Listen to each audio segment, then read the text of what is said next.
आज मैं आपको खड़ेश्वर नाथ रेणु के बारे में, उनके जीवन परिचय के बारे में बताने जा रही हूँ। बच्चों, हिंदी कथा साहित्य में बहुत से ऐसे कथाकार हुए हैं जिन्होंने अपनी लेखनी के द्वारा कथा साहित्य को ऊंचाइयों पर पहुंचाया है, जिन्होंने हिंदी साहित्य को गरिमामय किया है।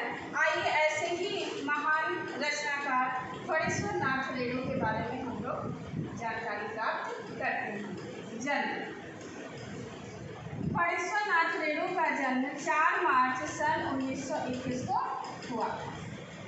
जन्म स्थान: खड़ेश्वर नाथ रेणु का जन्म स्थान औराही हिंगना, जिला पूर्णिया, बिहार में माना जाता है।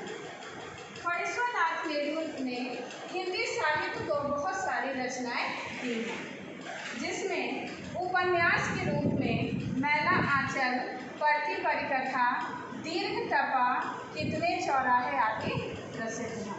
बच्चों, मैला आंचल हिंदी साहित्य का आंचलिक उपन्यास माना जाता है। खड़ेश्वर नाथ रेणु को आंचलिक उपन्यास के क्षेत्र में विशेष ख्याति प्राप्त हुई है। अगला है कहानी संग्रह, जिसमें ठुमरी, आगिनखोर, आदिम, रात्रि की महक, एक श्रावणी दोपहरी की धूप इत्यादि इनका कहानी संग्रह है। अगला संस्मरण विधा पर भी इन्होंने लेखनी चलाई है। ऋण जल, धन जल, वन तुलसी की गंध, शुद्ध अशुद्ध पूर्व इनके संस्मरण लेख माने जाते हैं। रिपोर्टाज, हिंदी की रिपोर्टाज विधा पर भी इन्होंने काम किया है। नेपाली क्रांति कथा इनकी प्रसिद्ध रिपोर्टाज मानी जाती है। इस तरह से हिंदी साहित्य में खड़ेश्वर नाथ रेणु एक आंचलिक कथाकार के रूप में जाने जाते हैं। ऐसे प्रसिद्ध कथाकार की मृत्यु जो है सन 11 अप्रैल 1977 को पटना में हो गए। तो इस प्रकार संक्षिप्त रूप में खड़ेश्वर नाथ रेणु का जीवन परिचय इस प्रकार रहा। बच्चों, आज हम सभी लोग खड़ेश्वर नाथ रेणु की कहानी पहलवान की ढोलक का विस्तार से अध्ययन करेंगे। तो आइए अब हम सभी लोग पहलवान की ढोलक पाठ का विस्तार से अध्ययन करते हैं। बच्चों, पहलवान की ढोलक पाठ खड़ेश्वर नाथ रेणु के द्वारा लिखा गया है। मैंने आपको पहले भी बता दिया है। यह एक कहानी है और यह कहानी किस पर लिखी गई? एक ग्रामीण परिवेश का वर्णन इस कहानी में किया गया है। बच्चों, आप जानते ही हैं कि एक कहानी होती है। कहानी में कई पात्र होते हैं, उनकी एक विषय वस्तु होती है और एक देश काल वातावरण होता है। कहानी में संवाद होता है। ये सारी चीज़ों पर ही एक कहानी लिखी जाती है। तो पहलवान की ढोलक जो कहानी है वह भी, इसकी विषय वस्तु क्या है? ग्रामीण परिवेश है। ये उस गांव की कहानी है जहां एक बार मलेरिया और हैजा बहुत ज़्यादा विकराल रूप में फैला रहता है। गांव के सभी लोग आए दिन इस बीमारी से, ये महामारी इस तरह से फैली थी कि आए दिन लोग किसी न किसी तरह से उनकी मृत्यु हो जा रही थी। लेखक ने यह भी बताया है कि गांव के लोगों के इतने अभाव में रहते हैं, उनके पास इतना पैसा नहीं होता कि वो अपना इलाज करा सकें। उस गांव का जो मुख्य पात्र था, एक तरह से इस कहानी का जो मुख्य पात्र है, जो केंद्र में है, वह है लुट्टन पहलवान। वह खूब पहलवानी गांव में करता है, कुश्ती लड़ता है और किस तरह से अपनी ढोलक बजा बजा करके वह लोगों को जीवन जीने के प्रति प्रेरित करता है, एक संजीवनी शक्ति भरता है अपनी ढोलक के माध्यम से। यह भी लेखक ने बताने की कोशिश की है। आइए पढ़ते हैं। जाड़े का दिन, अमावस्या की रात ठंडी और काली। आपको सभी को पता है कि अमावस्या की रात ठंडी और काली होती। जाड़े का दिन इस तरह से होता है कि 5-6 बजते ही रात हो जाता, अंधेरा हो जाता है। मलेरिया और हैजा से पीड़ित गांव भयार्त शिशु की तरह थर थर कांप रहा था। पुरानी और उजड़ी घास फूस की झोपड़ियों में अंधकार और सन्नाटे का सम्मिलित साम्राज्य था, अंधेरा और निस्तब्धता। यानी गांव में मलेरिया और हैजा इस तरह से फैला हुआ था कि लोग एक छोटे बच्चे जैसे भय डर के मारे कांपते हैं, उसी तरह से गांव के लोग भय के मारे इस बीमारी महामारी से इस तरह से डर रहे थे कि कहीं सब अपने को बचाने की कोशिश कर रहे थे कि कहीं हमको न ये बीमारी हो जाए। बच्चों, यह पाठ जब आज मैं आपको पढ़ा रही हूँ तो पूरी तरह से ये पाठ आज के वर्तमान समय में पूरी तरह से प्रासंगिक ठहरता है। आज का भी जीवन बच्चों बिल्कुल इसी तरह से हो गया है। आज हर व्यक्ति इस महामारी कोविड-19 महामारी से, कोरोना महामारी से किस तरह से जूझ रहा है, परेशान है। ये महामारी किस तरह से देश में फैल रही है, पूरी इसी तरह की स्थिति का चित्रण हमें लगता है कि लेखक ने भी उस गांव के में की देखा था और उसका वर्णन, उसकी विभीषिका का वर्णन इस पाठ में किया है कि हर व्यक्ति अपने अपने घरों में बंद रो रहा था, तड़प रहा था, चारों तरफ सन्नाटा छाया हुआ था, स्तब्धता थी। किस तरह से का वर्णन उन्होंने गांव के क्षेत्र का किया है। अंधेरी रात चुपचाप आंसू बहा रही थी। निस्तब्धता करोड़ सिसकियों राहों को बलपूर्वक अपने हृदय में दबाने की चेष्टा कर रही थी। आकाश में तारे चमक रहे थे। पृथ्वी पर कहीं प्रकाश का नाम नहीं था। यानी चारों तरफ अंधेरी रात चुपचाप आंसू बहा रही थी। आंसू बहाने का मतलब यहाँ प्रकृति का मानवीकरण किया गया है। चारों तरफ इतना अंधेरा था कि ऐसा लग रहा था कि मनुष्य के दुख और दर्द को देख करके प्रकृति भी कराह रही हो, उसकी आंखों से निरंतर आंसू बह रहा हो। कितना सजीव वर्णन लेखक ने इस पाठ में किया है। निस्तब्धता, चारों तरफ एकांत शांति थी। चारों तरफ ऐसा लग रहा था कि सन्नाटा ही करुण दुख से भरी सिसकियां भर रहा हो, दुख के मारे कराह। इतना महामारी चारों तरफ गांव में, घर घर में 1 से 2 व्यक्ति जरूर बीमार पड़े हुए थे। आकाश में तारे चमक रहे थे। पृथ्वी पर कहीं प्रकाश नहीं था। आकाश से टूटकर यदि कोई भावुक तारा पृथ्वी पर आना भी चाहता तो उसकी ज्योति और शक्ति रास्ते में क्षीण हो जाती। अन्य तारे उसकी भावुकता अथवा असफलता पर खिलखिलाकर हंस पड़ते। सियारों का क्रंदन और पेचक माने उल्लू, आप जानते हैं कि उल्लू और सियार रात में बोलते हैं। तो गांव में इस तरह से जब महामारी फैली हुई थी तो ये जानवर भी इस तरह से आवाज़ भर रहे थे कि उनको सुन करके डर लगता था। गांव की झोपड़ियों से कराहने और कै करने माने उल्टी करने की आवाज़, कोई हरे राम हे भगवान की टेर अवश्य सुनाई पड़ती थी। बच्चे भी कभी कभी निर्बल कंठों से माँ माँ पुकार कर रहे थे, क्योंकि किसी के पास कोई रास्ता ही नहीं था कि वह इस बीमारी, इस महामारी से जो है वो बाहर निकल पाता।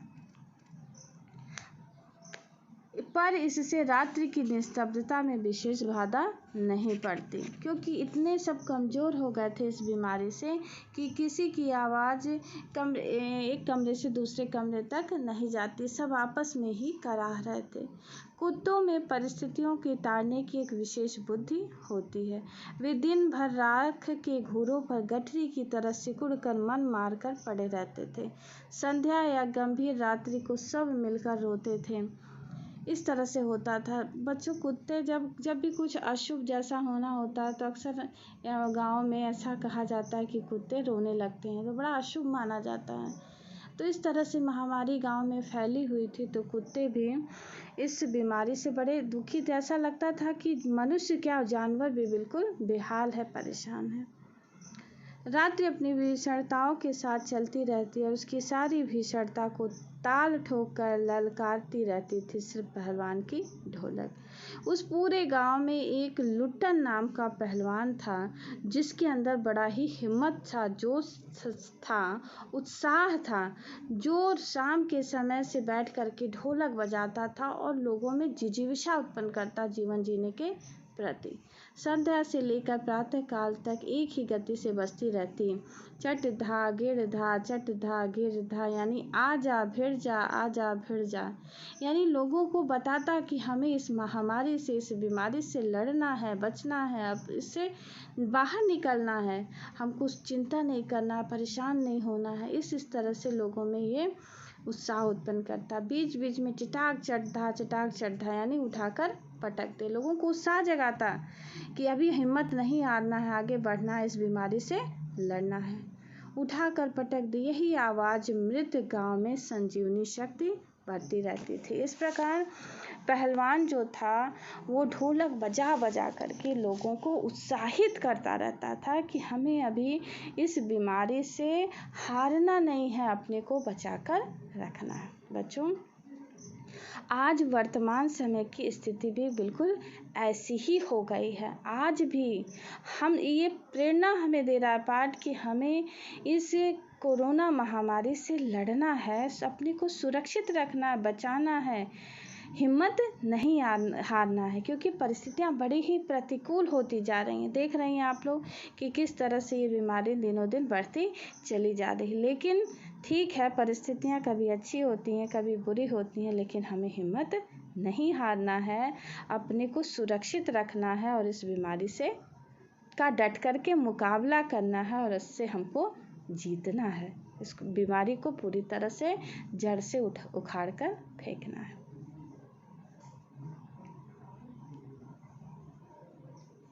बच्चों, अभी मैंने आपको जो पैराग्राफ पढ़ाया है उससे संबंधित कुछ प्रश्न मैंने यहाँ पर बनाए हैं, जिसको आपको समझना है और इसका उत्तर लिख करके दिखाना है। जैसे पहला प्रश्न, पहलवान की ढोलक किस विधा में लिखा गया है? तो आपको सभी पता है कि पहलवान की ढोलक कहानी विधा में लिखा गया है। दूसरा, पहलवान की ढोलक पाठ में किस विषय का वर्णन हुआ है? तो इस ढोलक पाठ में गांव की विभीषिका का वर्णन किया गया। गांव में किस तरह से महामारी फैली हुई है उसका वर्णन लेखक ने इस पाठ में किया है। और एक बात और भी बताया गया है कि किस तरह से जब सत्ता परिवर्तित होती है तो आम जनता पर इसका क्या प्रभाव पड़ता है, कौन कौन से दुष्परिणाम सामने आते हैं, इन बातों की भी चर्चा इस पाठ में की गई है। और जब कोई महामारी बीमारी फैलती है गांव में तो गांव वालों के जनजीवन पर उसका क्या क्या प्रभाव पड़ता है, इन बातों की भी चर्चा इस पाठ में की गई है। अगला प्रश्न, इस पाठ में प्रकृति का मानवीकरण किस रूप में किया गया है?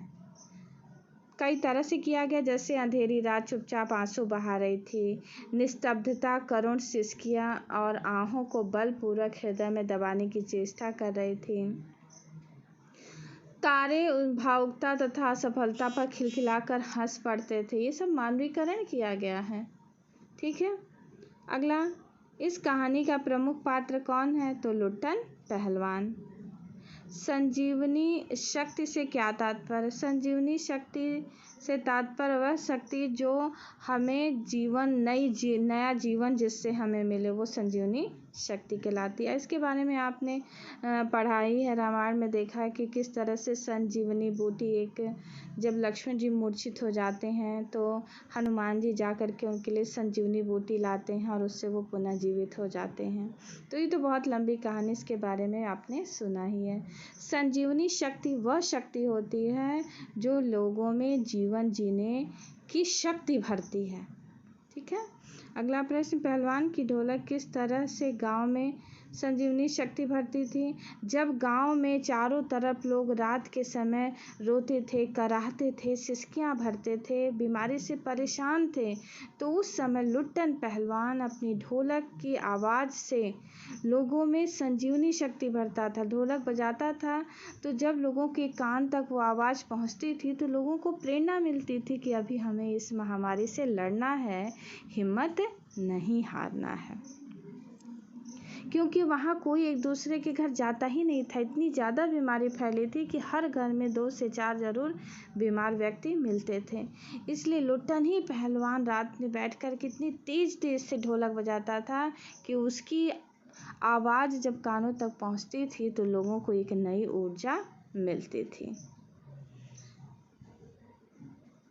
इस प्रकार बच्चों आपको ये 7 प्रश्न दिए गए हैं, इनका उत्तर लिख करके आपको दिखाना है। धन्यवाद।